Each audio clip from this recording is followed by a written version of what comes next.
Hi everyone, my name is Deepthi. Welcome back to my channel, a place where you can learn at your own pace.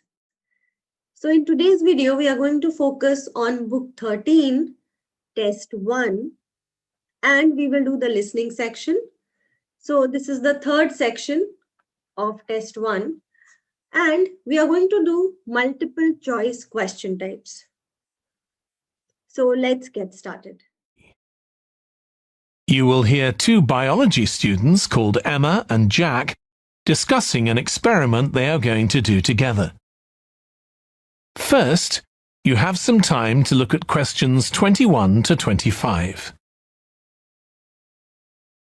Now listen carefully and answer questions 21 to 25. We've got to choose a topic for our experiment, haven't we, Jack? Were you thinking of something to do with seeds? That's right. I thought we could look at seed germination, how a seed begins to grow. OK. Any particular reason?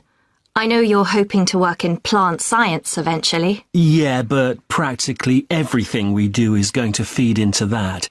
No, there's an optional module on seed structure and function in the third year that I might do. So I thought it might be useful for that. If I choose that option, I don't have to do a dissertation module. Good idea. Well, So in this particular question, when Emma asks Jack why is he interested in this particular topic, Jack says that in his third year, he will have to do this topic later. And as it is, even if he wants to have a career in plant science, then every topic is suitable. So definitely B is not the choice that he is planning to say here, because he uses a but, and but shows a clear contrast. Then he also says that in the third year, he will do a module and this will be useful in this case. And he says that if he takes up this topic, then he does not have to do it for dissertation. So in this case, we pick up A as the correct answer choice. Dear. Well, I thought for this experiment, we could look at the relationship between seed size and the way the seeds are planted. So we could plant different sized seeds in different ways and see which grow best. OK. We'd need to allow time for the seeds to come up. That should be fine if we start now. A lot of the other possible experiments need quite a bit longer. So that'd make it a good one to choose. And I don't suppose it'd need much equipment. We're not doing chemical analysis or anything. Though that's not really an issue. We've got plenty of equipment in the laboratory. Yeah, Okay, so at this point in time, Jack and Emma are talking about how long will it take for their experiment to give them results, and is it feasible because they have a specific time period in which they need to finish this. So in the beginning, when they are discussing this, they say that even though it will take time, but it is sufficient. They will be able to complete it in the given time. And also they have equipment in the laboratory. So obviously they are not saying that it will be carried out in the laboratory. And they have hardly discussed about it being easy or difficult. So again, this is out of scope of what we have heard. So we will choose option C as the correct choice here. Yeah, we need to have a word with the tutor if we're going to go ahead with it, though. I'm sure our aim's okay. It's not very ambitious, but the assignment's only 10% of our final mark, isn't it? But we need to be sure we're the only ones doing it. Yeah, it's only 5% actually, but it'd be a bit boring if everyone was doing it. So in this part, Jack and Emma are talking about what do they need to decide or check with their tutor.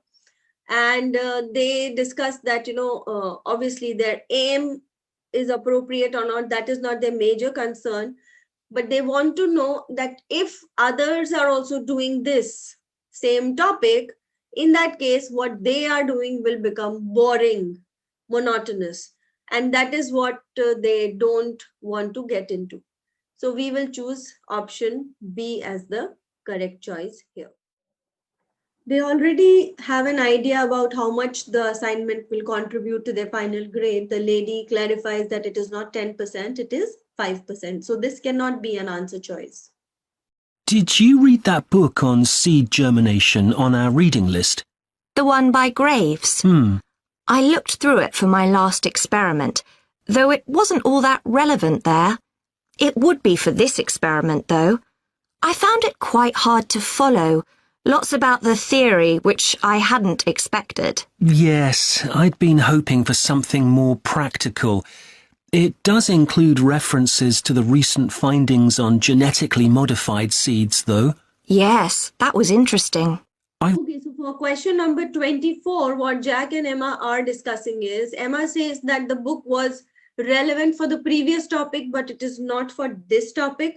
So they, that is what Emma says. Then when we move to Emma again, she says that it was very theoretical, and while she says that, even Jack agrees with her. So this seems to be a good option. And they also agree that they, when they read the book, they saw that the book was able to cover some, recent advances in seed science. So that is not actually what disappointed them. So here, when we look at the keyword, it is that the book was disappointing, and it was disappointing because it was very theoretical. And that is where we mark C as the correct answer choice. So let's move to the last question. I read an article about seed germination by Lee Hall. About seeds that lie in the ground for ages and only germinate after a fire. That's the one. I knew a bit about it already, but not about this research. His analysis of figures comparing the times of the fires and the proportion of seeds that germinated was done in a lot of detail. Very impressive. Was that the article with the illustrations of early stages of plant development? They were very clear. I think those diagrams were in another article. Now, when we look at question number 25 here, Emma says seeds germinating after fire. So this point is actually put forth by Emma. Similarly, illustrations of plant development, they find it useful, but this again is put forth by Emma. The only point put forth by Jack is that there is a detailed and in-depth analysis of statistics. And that is how we come to option C, because this one has been spoken by Jack. So some hint that we can take away from here is, when we are looking at the questions, let us identify what are important pointers here. For example, here in this question, it was Jack. In the previous question, seed germination, what was disappointing about the book? That is what we need to understand. And what do they check with the tutor? So here, check and tutor are going to be important terms. Then in the previous question, main advantage is going to be important when you are focusing on the question. And finally, why. So here again, question words become important. Why would give you a reason. Okay. And that is how, when you understand question words properly, you will be able to identify the correct answer choices.